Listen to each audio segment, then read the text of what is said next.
Welcome back. You are listening to the only place where we don't just report the news. We dissect the moral architecture of it.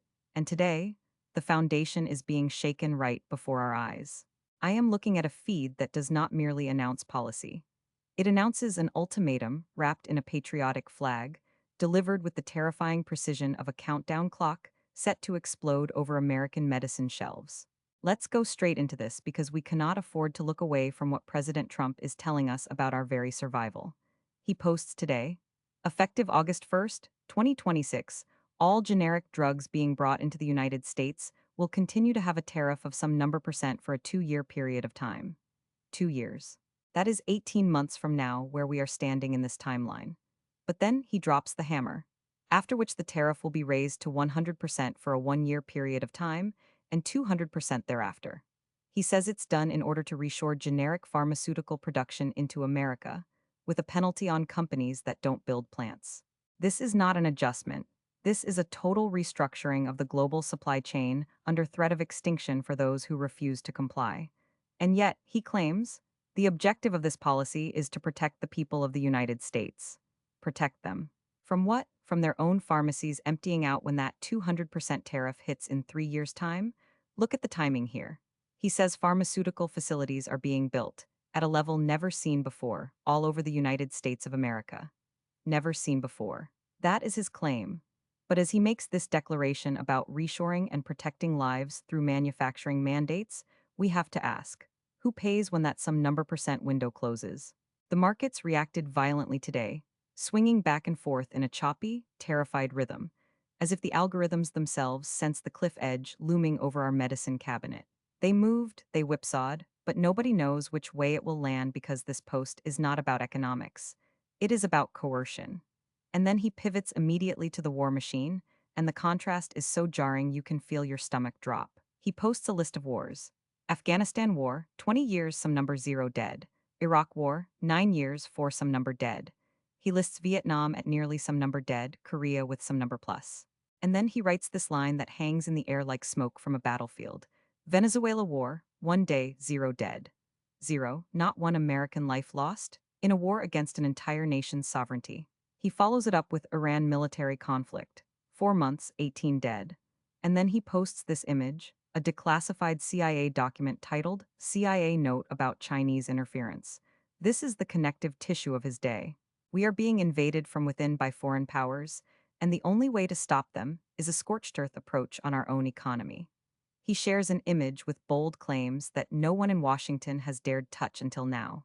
Over some number, 0 citizens are illegally registered to vote in just the 4 states for which public data files have been reviewed. That is the number he is touting. Some number people who do not belong here, casting ballots in states that decide this nation's future.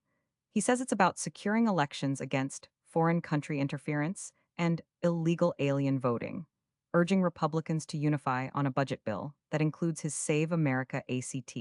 But look at the other side of this coin. While he talks about saving America from foreign interference, he posts an image of an 18-year-old boy who was executed today. This is where my heart breaks and then burns with rage. He shares a screenshot from user Selin saying, "This 18-year-old was also executed today." And another post by Noah Majid showing Gal Mohammed Mohammadi, some number years old, smiling in a photo before he was taken away to be killed alone. The caption says, "He was executed by the Islamic regime this morning. Alone, innocent." This is not politics. This is murder on an industrial scale. And yet, right next to this horror, Trump posts about how rich people and companies are pouring out of Democrat-run blue states at levels never seen before. He calls these states the ghettos of the future. No people, no money, no hope. He says, across the nation, Trump's long-predicted high-tax exodus has a Midwest sequel. That is what he claims in one of his shared links about California and Illinois. He paints a picture of an economic apocalypse where anyone with any sense flees to red states, while blue states rot into empty shells. But does this exodus actually happen when you have young men like Gal Mohammed Mohammadi being executed for no reason other than existing? Does the promise of lower taxes matter when your government is posting lists of wars and claiming 0 American deaths in Venezuela? It feels like a distraction, doesn't it? Let's go deeper into this pharmaceutical threat. He touts that patented drugs remain, as is, but generic drugs are on a timer. 2 years at some number percent, then some number percent, then some number percent. That means if you take blood pressure medication or insulin today under the current system, in 3 years your cost could some number, literally multiply by 20 times what it would be without that tariff wall. He says this protects people. But who is he protecting from whom?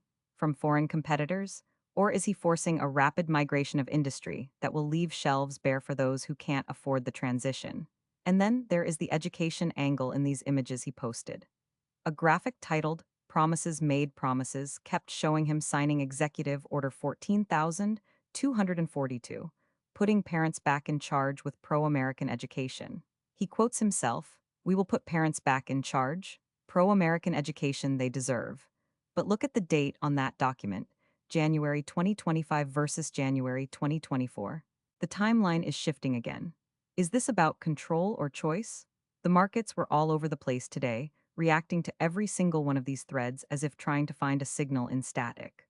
They moved and swung wildly, because when you have a leader who says generic drug tariffs are going to 200% while simultaneously claiming that Democrats hate Blanche Lincoln, so much it proves he's a good AG pick. Wait, let me get that right. He shared a link about Grassley saying, Democrats who weaponized DOJ hate Blanche, which proves he's a good AG pick. That is the logic we are operating in.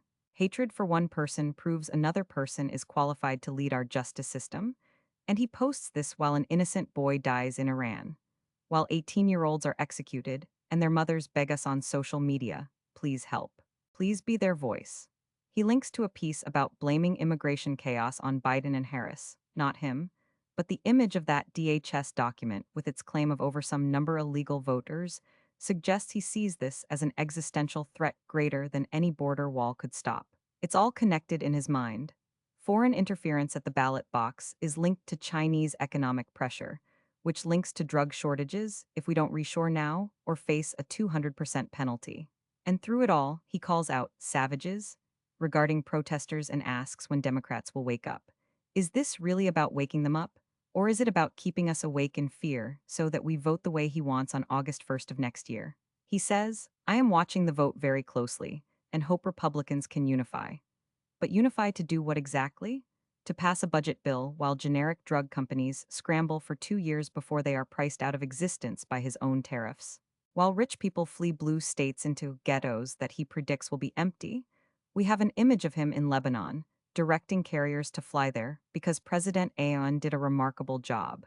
He says, Americans can easily visit this beautiful land. But just minutes before or after, time is collapsing here. He posts about the execution of innocents and the war on Venezuela where 0 Americans died, but who knows how many locals. The moral dissonance is deafening. And look at the market behavior again. It was choppy, volatile, swinging with every new post dropped into this feed. Why would Bitcoin move when he talks about daylight saving time health benefits? He shared a link, health benefits of daylight savings time. Is that really what we should be worried about while 18-year-olds are being executed and drug tariffs loom at some number percent? The market moved, but it couldn't decide which thread to follow because the threads themselves contradict each other. One says wealth is fleeing blue states, another says he's building pharmaceutical plants never seen before. How can both be true if the economy is in a state of such flux? He posts the latest one of some number, 0 plus innocent protesters. Savages, some number. That is his number for how many have been killed or arrested. He calls them savages while he claims to protect Americans from foreign interference. But are the people protesting him not American too? Or does this pro-American education mean silencing anyone who disagrees? This is a long day, and we must sit with it. We cannot rush past these posts because each one contains a kernel of policy that will shape our lives for years to come. The some number percent tariff window closes in 2 years, August 1st, some number.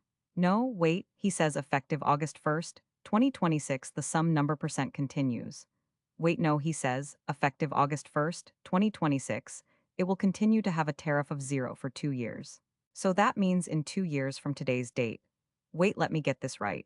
He is setting a timeline where by mid-sum number we hit the some number percent wall, and then some number hits us with some number digits. No, he says 100% for a 1-year period of time and 200% thereafter. That means after 2 years at 0, you get 1 year at some number, then forevermore it is some number. That is the math he has laid out. And yet, while this economic cliff approaches, he posts about how rich people are leaving blue states to avoid taxes, calling them ghettos of the future. If they are ghettos with no money and no hope, why would anyone stay? He says, if this trend continues. But is it a trend or a prediction coming true because he said so?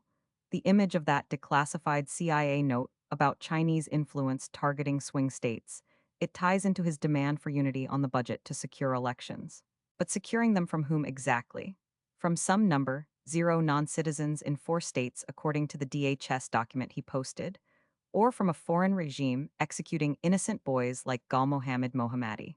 We are left with this: a president who claims zero deaths in Venezuela while posting photos of executions abroad, a leader promising 200% tariffs on generic drugs while claiming it protects us, markets swinging wildly as if they can't compute the reality he is constructing. And we, the audience, have to decide what part of this Make America Great Again narrative includes justice for those executed in Iran and affordable medicine for our grandparents. He ends one post with, "Thank you for your attention to this matter." As if this matters are simple, they aren't. The timing is suspiciously tight. The drug tariffs starting August 1st, the election interference claims rising now, the exodus of wealth predicted today. Is it a coincidence or a coordinated strategy? I don't know what he knows that we don't about those some number, zero voters, or how many pharmaceutical plants are actually being built, at a level never seen before. But I do know this. When you threaten to quadruple the cost of generic drugs and call your political opponents savages, while an innocent boy dies on your screen, you have created a world where fear is the only currency that matters. The markets moved today, but they didn't go up or down, they just spun in circles. And maybe that's because we are spinning too. We need to wake up before August 1st comes and those some number percent tariffs vanish forever. That's the show. We're on Spotify and YouTube if this earned it, like subscribe, tell a friend. And housekeeping, the machine that writes this gets tuned constantly for cleaner news. The numbers are real, the jokes are not.